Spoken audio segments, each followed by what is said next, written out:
నమస్తే అండి. మీ అన్నపూర్ణ. ఈరోజు మనం రాజ్మా తోటి కర్రీ చేసి చూపిస్తానండి. ఇదిగోండి, నేను ఒక కప్పు రాజ్మా తీసుకున్నాను. ఈ కప్పుతో ఒక కప్పు తీసుకున్నాను. నేను నైటే నానబెట్టేసుకున్నాను అండి. నేను పొద్దున్న చేస్తున్నాను ఇప్పుడు ఈ కర్రీని. ఇవ్వండి, నైట్ నానబెట్టేసుకోవాలి పొద్దున్న చేసుకోవాలనుకుంటే.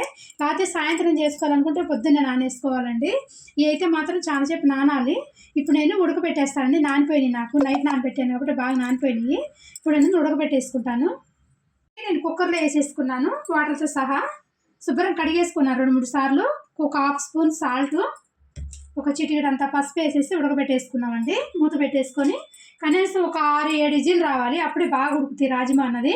ఒక 6 కానీ 7 కానీ విజిల్ వచ్చే వరకు ఉడిచేసుకుందాం. ఇప్పుడు ఇదిగోండి, రాజ్మా నేను ఆపేసాను. ఒక 6 విజిల్ దాకా వచ్చినాయి. ఇప్పుడు ఓపెన్ చేసి చూపిస్తాను. చూస్తారు కదా, మెత్తగా ఉడికిపోయింది అండి. మెత్తగా ఉడికిపోయింది చూస్తారు కదా. నేను ఒకటి పట్టుకొని చూపిస్తున్నాను ఎట్లా అయిపోయిందో. బాగా మెత్తగా ఉడికిపోయింది 6 విజిల్కే. ఇప్పుడు మనం కర్రీ చేసేసుకుందాం. తెచ్చి బాండి పెట్టుకున్నానండి. బాండి పెట్టుకొని ఒక స్పూన్ దాకా నెయ్యి వేసుకుంటున్నాను. నెయ్యి వేసుకుంటే చాలా బాగుంటుంది రాజ్మా కర్రీలో. ఒక స్పూన్ ఆయిల్ వేసుకున్నాము. నెయ్యి వేడైపోయింది కదా. ఇప్పుడు ఒక స్పూన్ జీలకర్ర వేసుకున్నాము. ఒక 2 రెబ్బలు కరివేపాకు. ఇప్పుడు పచ్చిమిరపకాయ వేసుకున్నామండి. ఒక 3 పచ్చిమిరపకాయ ఇట్లా కట్ చేసి వేసుకున్నాము.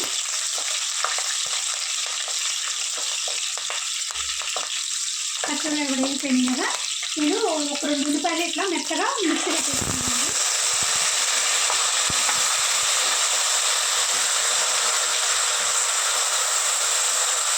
ఉల్లిపాయ పేస్ట్ కూడా కొంచెం ఫ్రై చేసుకున్నాం, పచ్చి వాసన పోయేంత వరకు అండి. ఉల్లిపాయ పేస్ట్ వేగిపోయింది కదా. ఇప్పుడు ఒక స్పూన్ అల్లం ఎల్లిగడ్డ పేస్ట్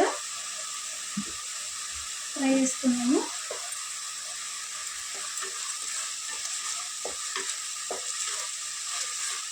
అల్లం ఎల్లిగడ్డ పేస్ట్ కూడా వేగినాక ఇప్పుడు పసుపు వేసుకున్నామండి. ఒక స్పూను.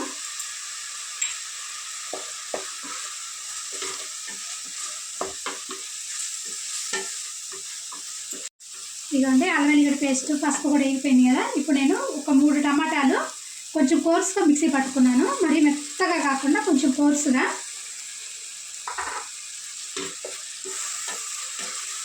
బాగా కలిపేసి టమాటా మొత్తం ఉడికిపోయి ఆయిల్ పైకి వచ్చే వరకు ఫ్రై చేసుకున్నామండి.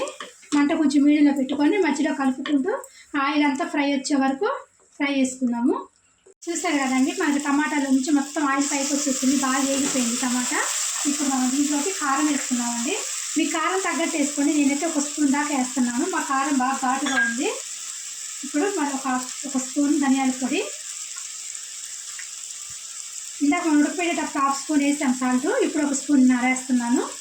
మీరు చూసి వేసుకోండి. ఇవి కూడా ఫ్రై చేసుకున్నాం ఒక 2 నిమిషాలు. కారం, ఉప్పు, ధనియాల పొడి కూడా ఒక 2 నిమిషాలు ఫ్రై చేద్దాము. మన మసాలాలను కూడా ఫ్రై అయిపోయింది కదా. ఇప్పుడు మనం రాజ్మా వేసేసుకుందాము. వాటర్తో సహా వేసేసుకోవాలి.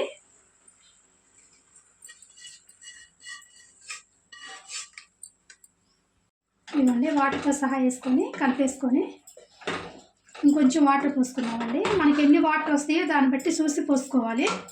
తొందరగా చిక్కగా అయిపోతుంది. ఇంక నేను ఇంకో గ్లాస్ వాటర్ దాకా పోస్తున్నాను. ఇవ్వండి, ఇప్పుడు మనం మూత పెట్టేసి ఉడికిచ్చేసుకుందాం. ఇప్పుడు కొంచెం దగ్గరగా అయ్యే వరకు ఉడికించుకుందాం. మూత పెట్టుకొని చూసుకున్నామండి. చూసారు కదా, మూత దగ్గరికి అయిపోయింది. ఇప్పుడు మనం దీంట్లోకి ఒక హాఫ్ స్పూను గరం మసాలా, ఒక హాఫ్ స్పూన్ జీలకర్ర పొడి, ధనియాల పొడి ఇందాక ఒక హాఫ్ స్పూన్ వేస్తాను కదండి. ఇప్పుడు ఒక స్పూన్ వేస్తున్నాను. కొత్తిమీర వేసుకొని కలిపేసుకుందాం.